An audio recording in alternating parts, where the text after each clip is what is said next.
Hello everybody, it's Michael Hollands once again for Sound of the Movies. Today I have the pleasure to once again be joined by Carter Burwell. For decades, Carter Burwell has been one of the industry's most talented and prolific composers, scoring films such as Blood Simple, Psycho 3, Miller's Crossing, California, Fargo, The Big Lebowski, Carol, The Good Liar, and many more. On this episode, we will focus on some of his most recent efforts for television, The Morning Show, which was released by Apple TV, and Space Force, a brand new Netflix series. Welcome back, Carter. Thank you. It's great to be here. It's great to have you back on my show. Thank you very much for taking the time out of your busy schedule again for me. And Carter, I know you haven't done that much for television yet. And what sparked your interest in these two shows in particular? Well, you're right. I mean, I'd never done episodic television, as I say, the where you have a series that goes on in a sort of open-ended way.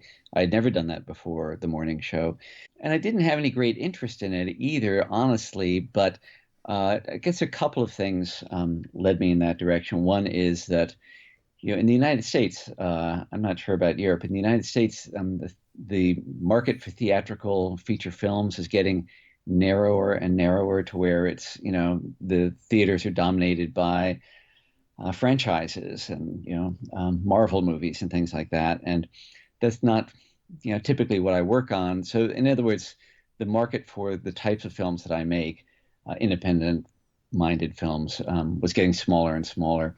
And more of the money for making new and interesting work was coming from streaming services. Even working with filmmakers that I normally work with, like the Coen brothers, their last film was released on Netflix, and I did a film with Todd Haynes that was from Amazon called Wonderstruck. So it's clear that the distribution was just heading in that direction, heading towards streaming, and I think it's obvious to everybody. So I felt that I needed to dip my toes into that water a bit. And when Apple came to me with the morning show, they were a brand new service. They're still figuring out what they were doing, and they were putting it together at the same time that I was starting to work on it. And that was sort of exciting to be there as the service was getting going. They were trying to decide how to brand themselves. But at the same time, they're working with very experienced actors, very experienced directors and producers. It seemed, and of course, I like the scripts. I have to say that I can't ignore that. I thought the scripts were interesting, and I wouldn't say that about a lot of television.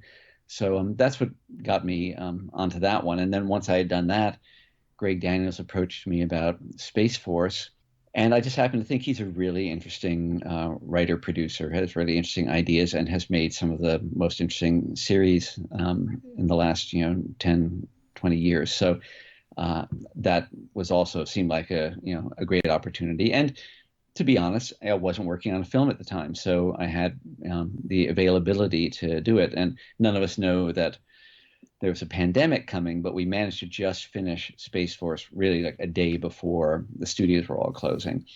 And it turned out, to be a good, it came in just on the finish line, so to speak, with regard to that global pandemic. How did you manage to finish it on time? As I understand, the principal photography of Space Force ended on January 10th, which was around the time the pandemic started to hit us, and gradually it became worse and worse. And how did you manage to get through post-production, and how did you deliver?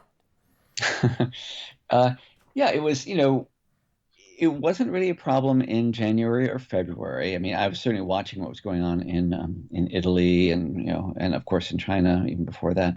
But it wasn't affecting the United States at that point. So we had done a recording session in Nashville in February.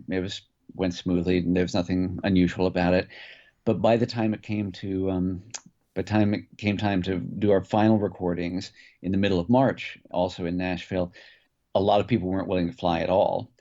And I did want to be there. I feel it's important to be physically present at these recordings. Some people do it long distance, just as we're doing now on this Skype call. But I feel it's important to be there physically with the musicians. So I went down, But yes, the every day in the studio, the headlines got more and more dramatic and extreme, and it was being in the studio was like being, frankly, in a space capsule where you're totally cut off from what's outside, but you keep getting these radio broadcasts telling you that the world's collapsing, and it was very strange. But the musicians were all very focused, and we managed to, the day after we finished recording, they closed the studio we were working in Nashville, and they managed to finish the post-production in LA, but only by keeping a room open and allowing only two people in the room at a time, sitting 8 feet apart from each other. I'm so glad that we got it done, but it got pretty surreal by the end. I'm really glad you made it through to the finish line at the end. And Carter, when you worked on the morning show, we didn't have to worry about any pandemic yet, but it was the first time that you worked on a episodic TV series which is comprised of 10 episodes. I understand, and I've been told many times, that the TV scoring world is vastly different from the theatrical world. The pressure is even more higher, the deadlines are tighter. And could you please walk me through the process of writing for a TV series and how difficult a task it can be? Sure. Certainly the film world, the schedules are probably the hardest part of the job, but it is different in television where on morning show we were doing about one episode a week. We spent a long time on the pilot, spent months on the pilot because just finding the tone of that show was very complicated. And of course, also it was the first show coming out on Apple, or it was certainly the way they presented it as their most important project. And so it underwent a great deal of scrutiny from I don't know, probably 20 producers, both the people that I was working with, and then people at Apple who I'll probably never meet, and even Reese Witherspoon and Jennifer Aniston, who were also producers. They sent me notes. So just getting the tone and the themes of the first episode together took, I don't know, probably 4 months at least. And then they said, okay, good, we're good to go. Let's just finish the series. But that meant doing a 1 hour episode every week, basically. That was the amount of time we had left, was to about one a week. And that is pretty crazy. It's it's about 25 minutes of music per episode in that show. And to write that and record it in a week and have it be good and be subtle, or it's almost impossible. I brought on a young composer that I know named Forrest Gray, who helped me get it done. Like I would send him my thematic material, my instrumentation, and he would do arrangements to help me fit the stuff I was writing to the scenes. And I couldn't have done it without Forrest, but it was still very difficult. And when we got to the last episode, if you see the series, the last episode every episode is a little bit different in tone. The last episode is kind of crazy.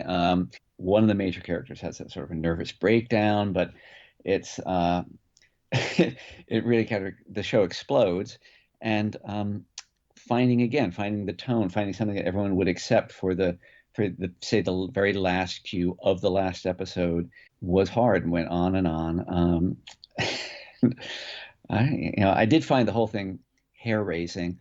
And as I say, I'm used to a lot of schedule pressure in film, but you're right, television somehow even more so. And I guess they cut it very close to the edge with the schedule. In network television, they're producing one a week and putting one a week up on the air.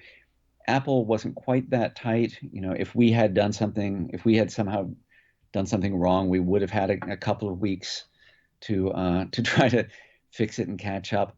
But on Space Force, Netflix insists upon putting all the episodes up at once, because that is their way of encouraging binge watching by their audience.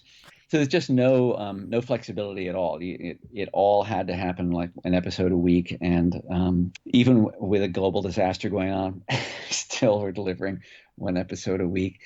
Yes, I mean, I totally get your point, and I believe it must have been quite the challenge, as this was Apple TV's very first release in terms of a TV series. So I believe the executives might have been really nervous about the show's success and how it would be perceived. And I believe this also affects you as a composer. Yes, well, that's exactly right. And I think the first episode, this may be true of all series, that the first episode, because it has to introduce the situation, introduce the characters, introduce the tone. The first episode has to do a lot. It has a lot to accomplish to hook people and get them to come back and watch the second and the third, etc.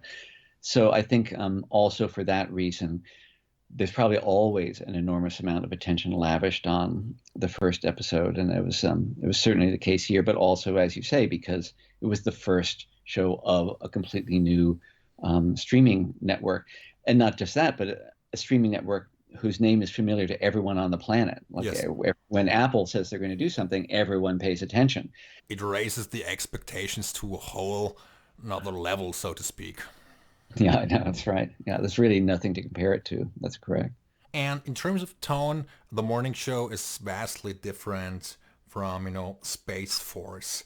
Could you please tell our audience about the show's content, the morning show, and how you felt you needed to translate the images into music? So I'll just give a little context. The show takes place within the context of a morning television show, which so morning television shows are usually, they're presenting news, but they do it in a very light, entertaining way. You're supposed to be waking up and turning this on while you're making breakfast. So the shows are apparently major profit centers for the networks that put them on. There's a certain irony between the lightness of what goes on within the show on a morning news show and the stress and tension that the actors, the anchors, the reporters, and the producers are subject to, because it is a profit center for the network. So they are under enormous stress, but at the same time have to go on screen and be charismatic and bubbly and endearing. So that irony is an important part of the morning show. The show was also very much geared towards the Me Too movement. That I think when they began making the show, that wasn't part of the story, and it came up during the pre-production of the show, during the writing of the scripts, and they completely changed the show and the scripts in order to make the Me Too movement part of the story. So that brings, in addition to everything I've just said, that also brings a layer of tragedy and of politics and culture, cultural, a cultural turning point into the show. So it's really, it's sort of overloaded with material. And what they wanted from me was to bring out some of that irony I was talking about earlier, so that the show doesn't get too heavy with what are frankly tragic events. It is a drama. It's not a comedy, but the producers really wanted me to find in that darkness, to find ways to make the audience capable of standing back and maybe laughing at the characters, laughing at the way the characters take themselves too seriously or take their situations too seriously. So that was my basic challenge as a composer. That's what they gave me. And so we do that partly by choosing instruments which make it hard to be melodramatic. Like I stayed away from strings, except I think it might be in the whole 10 episodes 2 times when we use strings, and instead rely more on a sort of bouncy, jazzy feeling from upright bass and piano, percussion. It sounds a little urban, sounds a little smart, and the characters all fancy themselves to be urban and smart, whether they are or not. And so that ended up being the approach we took in an effort to try to stay away from melodrama, Yes. let the tragedies play themselves, and instead try to find moments or rhythms or paces that would make the whole thing a little bit more, and comical is to overstate it, but to find the comedy in the darkness, basically. What I noticed when I listened to the album and also when I watched the series, the score is never too melodramatic. The series has strong scenes in there which are also emotional, but you never kicked it over the top by accentuating the whole drama. Yeah, that was exactly the point. It's the these are fantastic actors and really good writing and really good directing, and it wasn't necessary. You could have done a show where you tried to do that. That was not the show we wanted to make, and so we let the drama sort of play itself on the screen, and the music tries to almost always hold back from that. And I believe it might be or could be very tempting for you as a composer to intend to, let's say, underscore certain scenes in a very, let's say, emotional way. But there is only one piece of music on the album which feels very, let's say, bold, heroic, almost triumphant. It's the second to last cue on the album, which is called "This Is the Morning Show." Right. Yeah, there's this funny story there, which is that piece of music never appears in the show itself. It's well, the producer Michael Ellenberg, when we first talked about the show, he said he had this dream that that the morning show, in other words, the show within the show, the news show that is the subject of the series, that it would have a rousing piece of music that would be like the piece that John Williams wrote for NBC News. It's called The Mission, and NBC News continued to use it for like 30 years.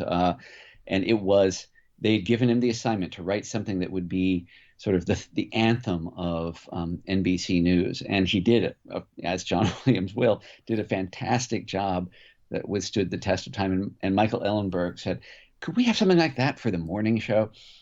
We'll see if we can find some place to put it in, but you know, of course, the morning show has its own little theme, but on our series, you hear maybe 8 seconds of it as they intro, go in and out of commercials and things like that.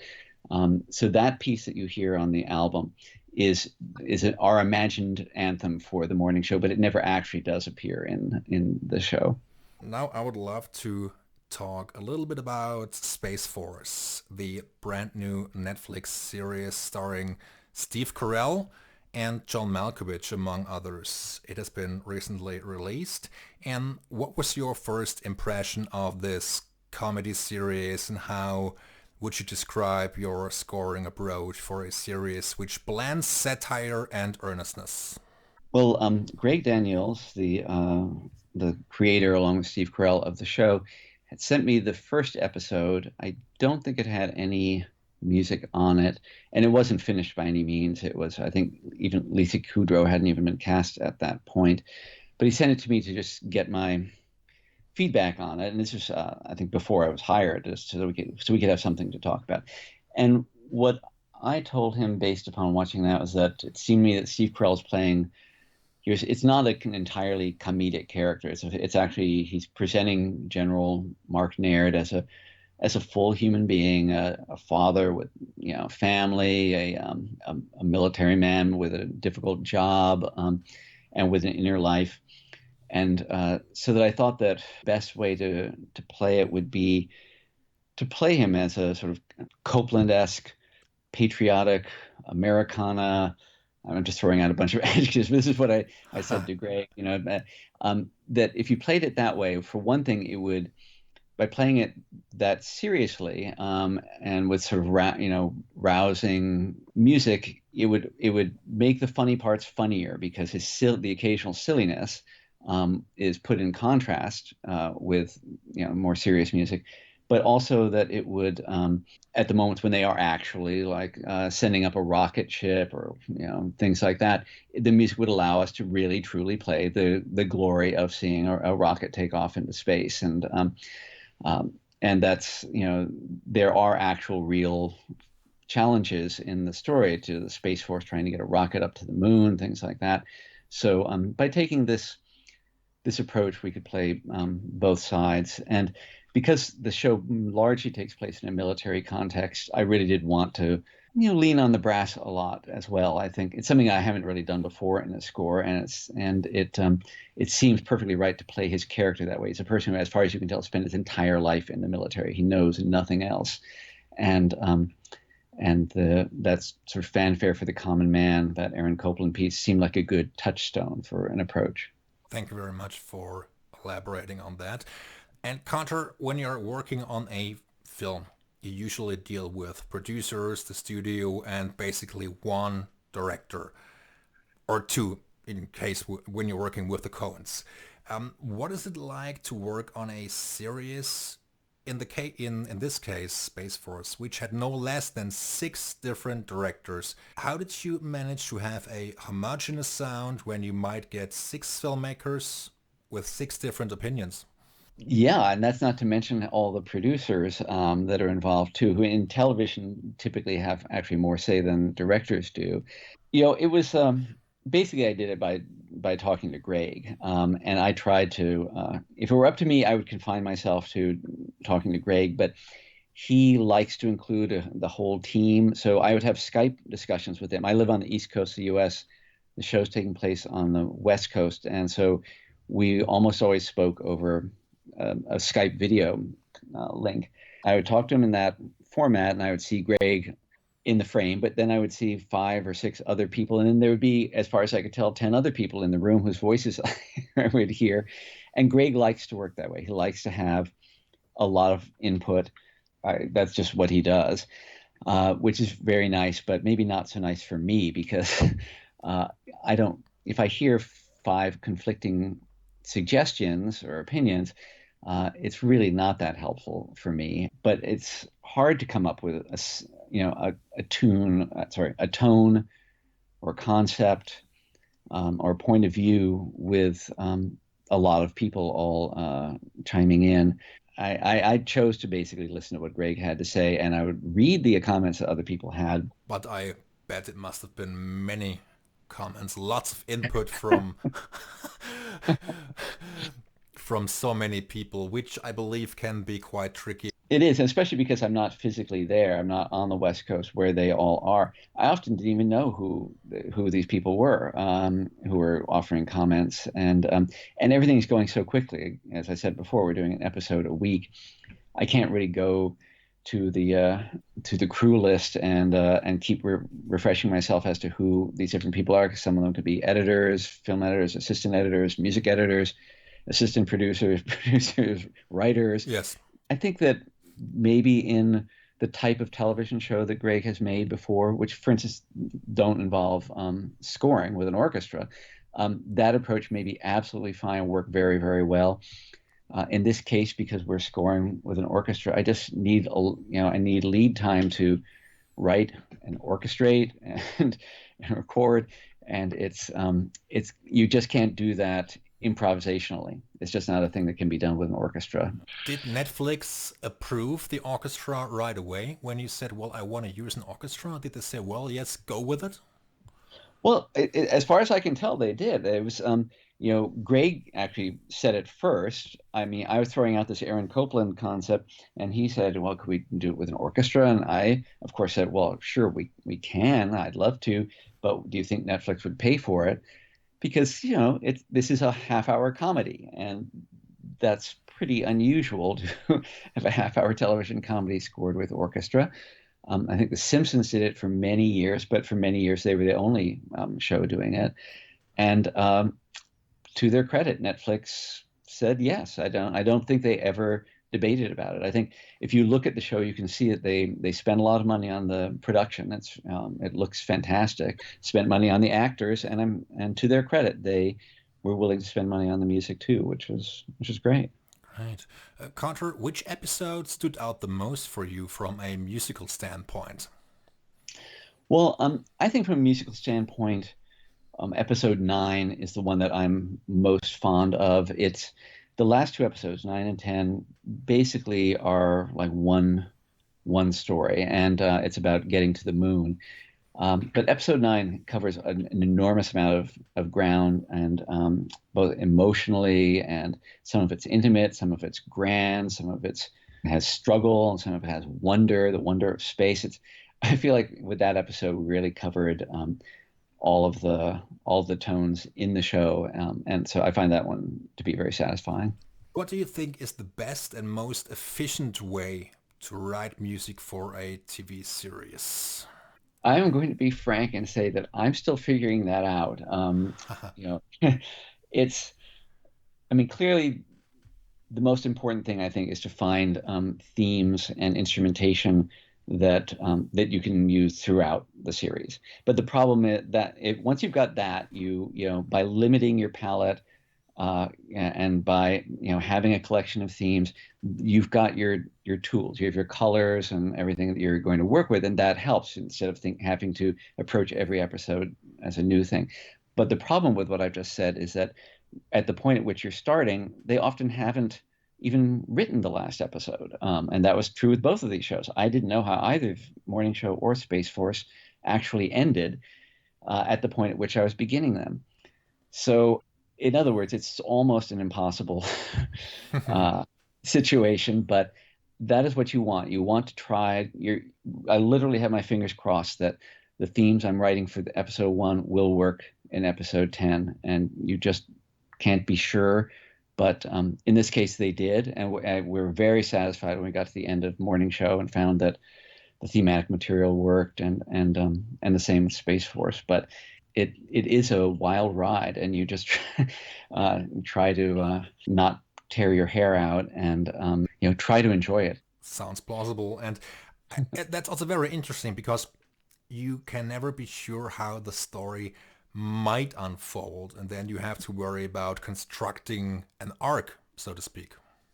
Well, that's correct. And in network television, I think it's quite a common thing that they're putting up the first episode on, they're showing it to audiences when the last episode hasn't even been written or shot. So in other words, based upon audience response, the whole arc can change.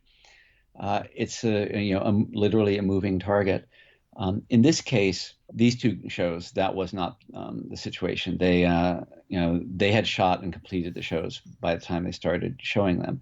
And indeed, some people think maybe Greg is more suited to a situation where he gets constant feedback from the audience because his other shows like The Office and Parks and Recreation were more like that. But in those cases, then, yeah, it really is moving and you're tweaking the feeling of the show as it goes. And in Space Force, I have to say, we did do that.